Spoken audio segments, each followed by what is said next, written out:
Riza. Assalamualaikum Ustaz. Waalaikumsalam warahmatullahi wabarakatuh. Kita mau tanya-tanya ini seputar hal yang mungkin juga kemarin-kemarin sempat ramai diperbincangkan. Seputar poligami dan tata cara poligami yang benar tuh gimana sih? Emang harus minta izin atau nggak usah izin juga sebetulnya sah-sah aja gitu ya. Tapi ini Ustaz, aku ingat dulu pernah cerita juga. Ya. Ada artikelnya bahkan ya, istrinya setuju kalau Ustadz poligami. Sayanya nggak mau. Nah, Ustadznya nggak mau. Oh, Masya Allah. Coba kita lihat dulu cuplikannya berikut ini. Hal yang akan didapat seorang istri apabila ia rela dipoligami. Iya, poligami ini adalah problem solving. Jalan keluar sebenarnya bukan anjuran ya, Kak Feni ya. Ada banyak orang yang salah gitu. Jadi sebenarnya problem solving, jalan keluar atas permasalahan-permasalahan yang sudah nggak ketemu jalan yang terbaik. Indri, kalau suaminya boleh berpoligami nanti? Katanya pernah ditawarin kemarin. Kalau ditanya sebenarnya semua perempuan nggak ada yang mau. Iya, nggak ada yang mau. Iya. Menjalani nggak mau gitu kan, nggak bisa. Cuma kan dari beberapa pengalaman yang aku lihat kan, daripada ketahuan udah punya anak 2, 3, terus dia merasa dibohongi jadinya gitu ya. Gitu kan, daripada begitu ya diizinkan saja. Udah pernah ngomong tuh? Sudah, tapi aku bilang sama dia, saya ini tipikal, kamu harus paham. Suamimu ini tipikal SSSI. Apa tuh? Suami setia satu istri. Yeah. Ustaz, tapi aku mau tanya lagi nih. Ya. Sebenarnya kan tadi itu menjadi salah satu solusi gitu ya kan. Tapi sebenarnya solusi seperti apa sih yang bisa diselesaikan dengan poligami? Apakah kalau istri di rumah nadanya tinggi, maka solusinya adalah cari istri yang nada rendah? Iya.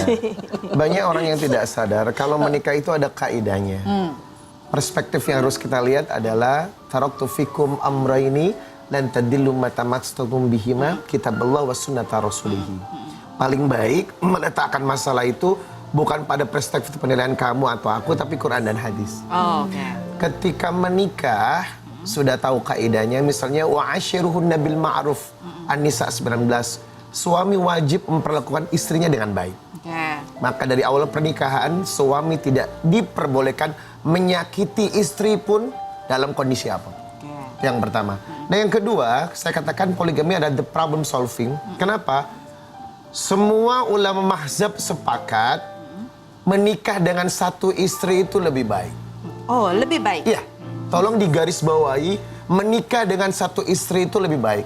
Contohnya adalah Abul Hasan Al-Imrani. Dia mengatakan, Imam Syafi'i berkata, laki-laki yang beristri satu itu lebih bagus daripada beristri banyak, walaupun diperbolehkan. Mari kita lihat konteks surat An-Nisa ayat ketiga. Wa in khiftum alla tuqsitu fil yatama.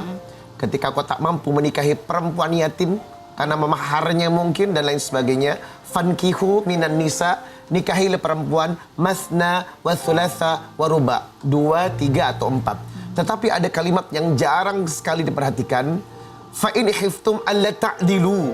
Kalau kamu tak mampu berbuat adil, fawahidatan, satu aja lebih baik. Karena apa? Dalika adna alla ta'ulu. Kebanyakan manusia berbuat aniaya.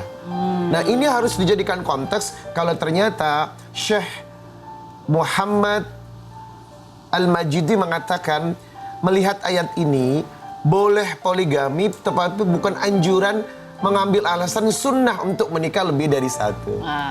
Satu cukup dan tidak ada masalah, itu lebih bahagia daripada banyak bohong, suka nipu, nyakitin, dusta. Itu udah merusak kaidah. Makanya kalau ada suami yang merusak pernikahan dengan menyakiti istrinya, itu sudah melenceng pada akidah. Wa ashiruhunna bil ma'ruf. Para suami, perlakukan istrimu dengan baik. Pertanyaannya, apakah kita para suami sudah betul-betul memperlakukan istri kita dengan baik? Nah itu. Setuju ya, Sarah setuju ya. Setuju lah. Setuju banget, ya. Dengerin tuh. Jadi kita buka pertanyaan netizen ini. Ustadz, Rasul menyarankan kalau menikah itu harus diumumkan. Kalau nikah diam-diam tanpa pengetahuan istri itu gimana? Betul, kalau sembunyi-sembunyi fitnah. Timbul prasangka dari orang, itu siapa ya? Perempuan yang digandeng itu siapa ya? Makanya diumumkan agar tidak menimbulkan fitnah. Maka harusnya diumumkan. Karena menikah dengan kejujuran itu lebih membahagiakan. Prinsip menikah harus ada kejujuran. Fa'alaikum bisidiki. Fa'inna sidqa yahdi ilal birri. Setiap kejujuran akan mengajak kita kepada kebaikan. Fa'innal birra yahdi ilal jannati. Setiap kebaikan ujungnya adalah surga. Makanya menikah jangan pernah ada kebohongan sedikit apapun. Sedikit berbohong nyandu, akan ada berbohong yang kedua. Sekali jujur, jujur terus. Karena akan nagih berbohong jujur. Karena kalau bohong apalagi nggak sinkron, bohongnya kan Iya, pusing jadi ya. nggak usah diam-diam, terang-terangan aja. Oke. Kalau Sarah sendiri, kira Sarah kan sebagai ya artis yang sering mendapatkan sorotan gitu. Ketika menikah gitu kan ada banyak orang yang memilih kayak ya private aja deh gitu, nggak mau diumumkan secara luas. Kalau Ya, kamu sendiri, saya termasuk yang private sebenarnya. yang private. Iya, karena takutnya kalau diumumin jadi ini lagi apa namanya? Jadi pemberitaan lagi. Jadi pemberitaan. Jadi saya lebih baik ya udah nggak apa-apa. Memang menimbulkan fitnah, dibilangnya inilah, dibilangnya Oh, siapa sih tahu Sarah nih. gitu ya? Iya, Nikah apa tapi enggak memang sih gitu jadi ya? fitnah. Iya, ini nikah apa enggak sih? Ya udah biar Allah aja yang tahu sama keluarga saya, itu aja. Yang udah. penting keluarga tahu, Yang penting keluarga saudara-saudara, tahu, teman saudara dekat tahu. semua tahu, Tahu. gitu ya. Tapi memang ya batasnya gitu. Kalau menurut Ustadz yang penting orang-orang terdekat, Iya, tetangga harus gitu ya. tahu. Harus Iya, tahu ya. diumumkan. Diumumkan. Karena paling tidak itu tadi menghindarkan fitnah prasangka. Paling tidak ada orang-orang yang tahu bahwa itu Iya, suami. betul. Yang berikutnya, pertanyaan berikutnya. Ustadz, kalau suami nih sering menolak posting foto berdua di sosmed karena takut ain. Padahal kata Nabi pernikahan itu harus diumumkan. Gimana tuh Ustadz? Penyakit. Jawabannya selain berikut ini.